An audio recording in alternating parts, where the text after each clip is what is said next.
नमस्कार मित्रों, मैं आशीष सराफ एक बार पुनः आपके सामने प्रस्तुत हूँ आज ज्योतिष सीखे एक नए एपिसोड के साथ, जहाँ पर हम बात कर रहे थे रत्नों का रहस्यमय संसार। जी हाँ मित्रों, इसके पहले हमने 2 एपिसोड बनाए हैं। उसके ऊपर अब हम आज का हमारा जो तीसरा एपिसोड है रत्नों का रहस्यमय संसार, इसमें हम कुछ विशेष टॉपिक पे चर्चा करेंगे। आज का एपिसोड जो बहुत महत्वपूर्ण है, तो आइए देखते हैं मित्रों आज के विषय में क्या है। रत्न कैसे कार्य करते हैं, रत्न धारण करने का उद्देश्य क्या होता है, रत्न धारण करने से जुड़ी मान्यताएं क्या हैं और रत्न धारण करने के ज्योतिषीय सिद्धांत क्या हैं, इन विषयों पर आज हम विशेष रूप से चर्चा करेंगे, आपको बताएंगे। तो मित्रों सबसे पहले है कि रत्न कार्य कैसे करते हैं मित्रों। तो यहाँ पर हम रत्न कार्य कैसे करते हैं। रत्न जो होता है मित्रों एक रश्मि विज्ञान कहते हैं। रश्मि विज्ञान शायद आपने सुना होगा, जिसको है कलर थेरेपी, अगर साइंटिफिक भाषा में कहा जाए कलर थेरेपी। जी हाँ मित्रों, रश्मि विज्ञान में जो होता है सूर्य की किरणों को अगर आप देखा जाए कि अगर हम एक पृथ्वी के सामने रखते हैं तो उसमें से 7 रंग निकल के आते हैं। वह रंग कुछ इस प्रकार से हैं। वायलेट जिसको बैगनी हो गया, आई से हो गया इंडिगो नीला, नेवी ब्लू हो गया आसमानी, यहाँ पर ग्रीन हो गया हरा बुध का, येलो हो गया पीला गुरु बृहस्पति ग्रह का हो गया, ऑरेंज हो गया नारंगी और रेड हो गया सूर्य का।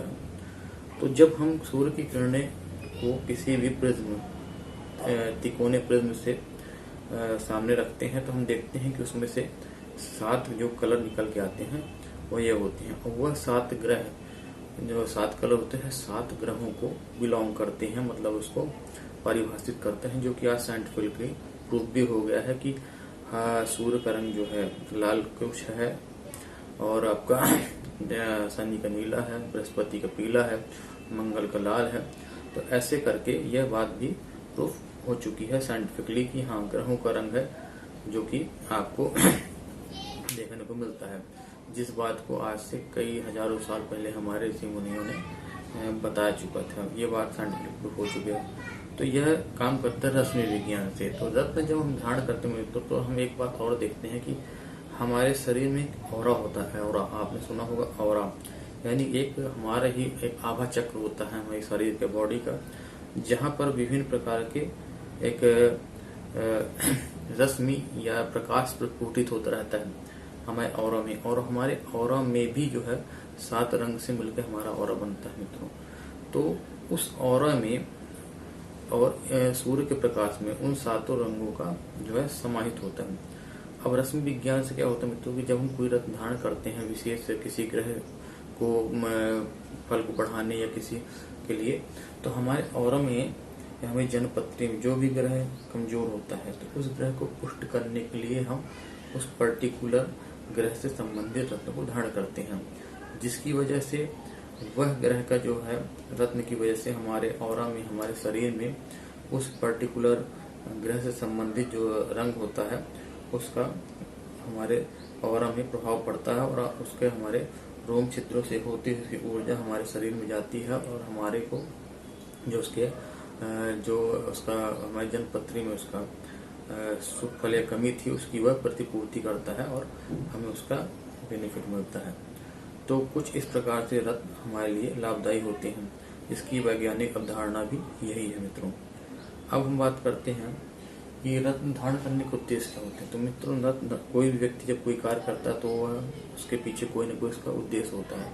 तो रत्न धारण करने का उद्देश्य यही होता है मित्रों कि हम अपने दुर्भाग्य को सबसे पहले सौभाग्य बदलना चाहते हैं। हम प्राचीन काल में ऋषि मुनियों में राजा महाराजाओं में मोती माणिक मूंगा ये सब धारण करते थे।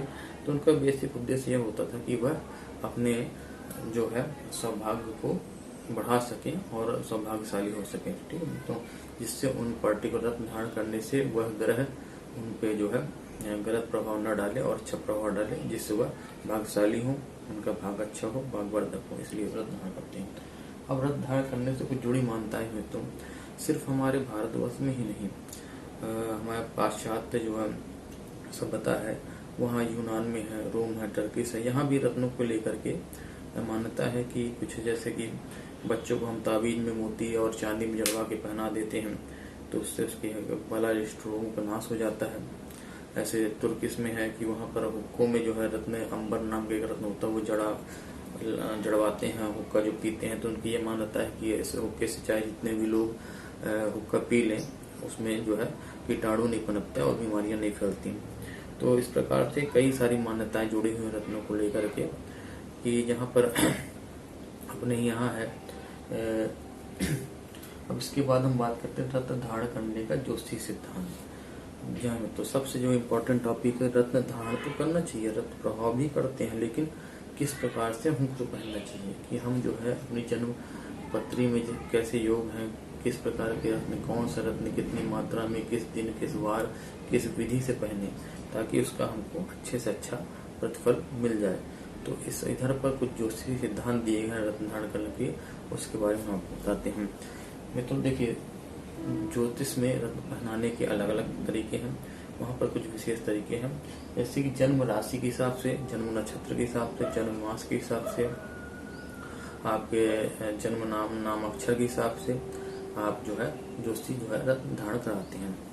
इसके पश्चात जो होता है कमजोर ग्रह जो होता है कुंडली में, जब किसी जन्मपत्र देखते हैं तो जो भी ग्रह कमजोर होता है उस ग्रह को, भाग्यवर्धक ग्रह अगर कोई कमजोर है कुंडली में और शुभ फलकारी है तो उसको, कमजोर है तो उसको पुष्ट करने के लिए, यानी उसको पावर को बढ़ाने के लिए हम उस ग्रह से संबंधित रत्नों को धारण करवाते हैं। इसके बाद होता है विशेष कामना के लिए होता है मित्रों। हाँ, किसी व्यक्ति की विशेष कामना, कुंडली में बहुत सारे भाव होते हैं, उनसे विशेष सारे फल मिलते हैं, और जो ग्रह उन फल को देने वाला होता है, तो विशेष कामना को लिए कोई विवाह के लिए पहनता है रत्न, कोई धन के संपत्ति के लिए पहनता है, कोई विद्या बुद्धि के लिए पहनता है, कोई अपने कर्म को श्रेष्ठ बनने के, कोई भाग्य बढ़ाने के लिए पहनता है। तो रत्न धारण करने के लिए कोई विशेष कामना के हिसाब से भी रत्न पहने जा सकते हैं। इसके बाद कहते हैं कि षष्ठेश, अष्टमेश और द्वादशेश। जी मित्रों, इस बात का विशेष ध्यान रखना है कि छठे घर का, 8वें घर का और 12वें घर का जो ग्रहपति होता है उससे संबंधित रत्न को जातक को धारण नहीं करवाना चाहिए, क्योंकि यह कुंडली में जो है प्रतिकूल भाव होते हैं और ये हमेशा जो है अच्छे नहीं होते, इसलिए इसका धारण जातक को नहीं पहनना चाहिए।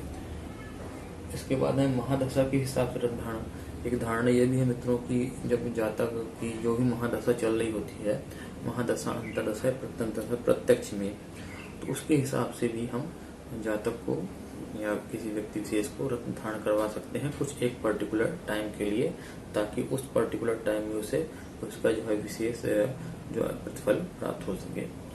इसके बाद हमें रत्न जो है, अगला सिद्धांत है कि प्रतिकूल स्वभाव वाले रत्न होते हैं। मतलब दो ग्रह जो होते हैं कुछ प्रतिकूल स्वभाव के होते हैं और जो शत्रु स्वभाव के ग्रह होते हैं, तो उनसे संबंधित रत्नों को एक साथ हमको धारण नहीं करना है या उनके जातक को नहीं पहनाना चाहिए, क्योंकि उनमें शत्रु भाव होता है, वो एक दूसरे के फलों का फिर नाश करते हैं मित्रों। तो यह यहाँ पर जातक को फायदा होने की जगह नुकसान भी होने लगता है।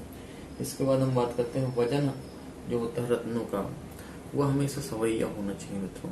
यानी जो भी रत्न धारण करवाएं किसी को या खुद भी धारण करें, उसका वजन होना चाहिए 4.25 रत्ती, 5.25 रत्ती, 9.25 रत्ती। तो जो भी वजन में धारण करवाएं वह व्यक्ति के कुंडली में उसके बला ग्रह के बलाबल के हिसाब से होता है, तो सवैया रत्न में ही धारण करवाना चाहिए। इसके बाद हम बात करते हैं मित्रों रत्न से संबंधित धातु में। जी हाँ मित्रों, हर रत्न को किसी एक पर्टिकुलर विशेष धातु में ही धारण किया जा सकता है। किसी भी रत्न को किसी भी धातु में धारण नहीं करना चाहिए, क्योंकि वह उसके लिए उचित नहीं होता। क्योंकि जिस प्रकार से सूर्य के लिए हमने सोना हो गया, मंगल के लिए तांबा हो गया, गुरु यानी पुखराज रत्न जो होता है उसको भी हम सोने में धारण करते हैं, पन्ने के लिए भी हम सोने को बोलते हैं, नीलम जो ग्रह होता है उसको त्रिधातु में धारण करते हैं, है ना। तो इस प्रकार गोमेद हो गया उसको त्रिधातु में धारण करते हैं। तो हमको जो है मोती को हम चांदी में धारण करते हैं। तो किसी विशेष जो है धातु में ही विशेष रत्न को धारण करना चाहिए, अन्यथा उसका जो है प्रतिफल हमें अनुकूल नहीं प्राप्त होगा। इसके बाद हम बात करते हैं रत्न में संबंधित ग्रह की अंगूठी में अंगुली पहनना चाहिए। हाँ, तो रत्न जो होता है मित्रों आपके कौन से अंगुली में धारण करेंगे, इसका विशेष सबसे विशेष महत्व है। तो जिस ग्रह की रत्न हो उसी ग्रह की अंगुली में, जैसे कि तर्जनी जो होती है यह बुध ग्रह के पुखराज पहनने के लिए होती है, मध्यमा है शनि, गोमेद और लहसुनिया के लिए होती है, और ये जो हमारी अनामिका होती है इसमें सूर्य और शुक्र यानी हीरा और माणिक धारण कर सकते हैं। मोती और पन्ने के लिए हमारी ये छोटी कनिष्ठ अंगुली होती है। तो इसमें हमें रत्न को धारण करना चाहिए। हम किसी भी रत्न को किसी भी उंगली में धारण नहीं कर सकते हैं। इसलिए जो है किसी अच्छे दैवज्ञ से अपनी कुंडली को जांच पड़ताल करा करके इन सिद्धांतों को जानते हुए ही रत्न को धारण करना चाहिए। इसके बाद हम बात करते हैं रत्नों को प्राण प्रतिष्ठा जरूर करानी चाहिए। मतलब कि हम तो रत्न जो होते हैं आप धारण करने से, किसी भी रत्न को आप बाजार से गए और खरीद करके धारण कर लिए और आपने बोला कि नहीं सर इसमें तो जो है किसी प्रकार का हमें कोई फायदा नफा नुकसान समझ में नहीं आया, तो इसका बहुत बड़ा कारण यह है मित्रों कि हर रत्न होता है एक निर्जीव पत्थर होता है, जब तक उसमें प्राण प्रतिष्ठा नहीं की जाती मित्रों। प्राण प्रतिष्ठा का मतलब हमारे भारतीय सभ्यता में प्राण प्रतिष्ठा तो आप सभी कोई जानते ही होंगे। जब हम कोई मूर्ति को कहीं पर प्रतिष्ठित करते हैं तो उसके लिए एक विशेष पूजन विधि होती है, जिसके द्वारा आवाहन किए गए देवताओं को बुलाया जाता है और उनकी प्राण प्रतिष्ठा की जाती है। तत्पश्चात उसका पूजन किया जाता है और फिर उससे फल की कामना की जाती है। तो किसी भी रत्न के लिए मतलब प्राण प्रतिष्ठा होना बहुत जरूरी है, अन्यथा उस रत्न का कोई मतलब नहीं है, वो सिर्फ एक पत्थर ही रह जाता है। इसके बाद हम बात करेंगे कि उस शुभ मुहूर्त में धारण करना चाहिए। ये मित्रों जब हम रत्न को खरीदने जाते हैं तो पहली बात तो हमको उस रत्न का शुभ मुहूर्त में करना चाहिए।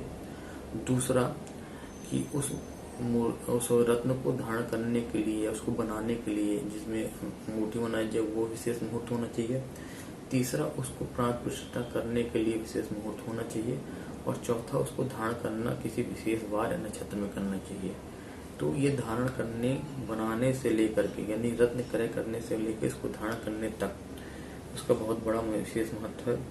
प्लस धारण करने के पूर्व जो है रत्न में जो होता है मित्रों, उपरोक्त ग्रह जिस ग्रह का हम रत्न धारण कर रहे हैं, सपोज हम लोग पुखराज पहन रहे हैं बृहस्पति के लिए, तो हमें उस ग्रह का जो है मंत्रों जाप कराना पड़ता है, जिसको हम जाप संख्या होती है। एक निश्चित टाइम में, एक निश्चित दिन में उसका वह जाप कराना उचित है, तभी वह जो रत्न है जागृत अवस्था में होता है और उसका आपको पूर्णतः प्रतिफल मिलेगा। इस प्रकार से हम पुखराज की बात करें तो मतलब यहाँ पर माणिक जो होता है, माणिक रसूल का होता है, उसमें 6000 मंत्र जाप होता है। मोती में 11000 मंत्र जाप होता है। मंगल में 10,000 मंत्र जाप होता है। आपका सूर्य में 6000 होता है। पुखराज जो होता है उसमें 16,000 आपके गुरु को बृहस्पति का जाप होगा। नीलम में 23,000 शनि का जाप होता है। और हीरे में जो होता है 16,000 शुक्र का जाप होता है। गोमेद में 18,000 राहु का जाप होता है। तो इस प्रकार से किसी भी विज्ञ जानकार जो पंडित हो, जिसको मंत्रों के अच्छा ज्ञान हो, है ना, और जो पूजन कराने का अच्छा ज्ञान हो, उसको आप सबसे पहले अपना जो अंगूठी है जिस रवि रत्न को धारण करना है उसे दें और उससे यह बोले कि इसमें इस पर्टिकुलर दिन को और इतने संख्या में वह जाप करे, पूजन करे। तत्पश्चात आप उसे दूध में या गंगा जल में धो करके आप उसे धारण करें तो आपको उसका प्रतिफल अच्छा मिलेगा।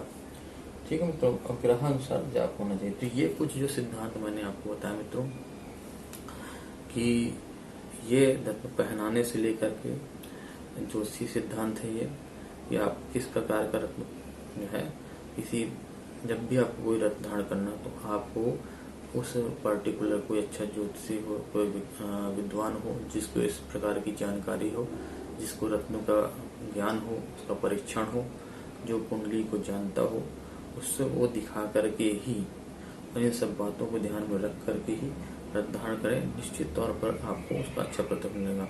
अन्यथा जो आज धारणा फैली हुई है कि रत्न विज्ञान खराब है या असर नहीं करता, उसकी वजह यही है कि हम बगैर जानकारी के ही रत्न धारण कर लेते हैं। तो यह रही मित्रों आज के एपिसोड में रत्नों से जुड़ी जानकारी। अगर आपको मेरा एपिसोड अच्छा लगा हो तो मेरे एपिसोड को आप लाइक करें। नीचे दिए गए कमेंट्स बॉक्स में कोई सुझाव होता मुझे वो दे सकते हैं। अगर आपको जनपत्री के बारे में कुछ जानना हो अपने, तो इस वीडियो में नीचे दिए गए व्हाट्सएप नंबर पर आप मुझसे कांटेक्ट कर सकते हैं। आपको आपकी जनपत्री में कौन सा रत्न फलेगा, कौन सा रत्न लगेगा, कौन सा प्रतिफल आपको कब कैसा मिलेगा, इसकी जानकारी के लिए भी आप मुझसे संपर्क कर सकते हैं। और आप मेरे वीडियो शेयर करें, मेरे चैनल को सब्सक्राइब करें ताकि आपको नित्य नए ऐसे ही ज्ञानवर्धक वीडियो आपको देखने को प्राप्त होंगे। तब तक के लिए नमस्कार, धन्यवाद।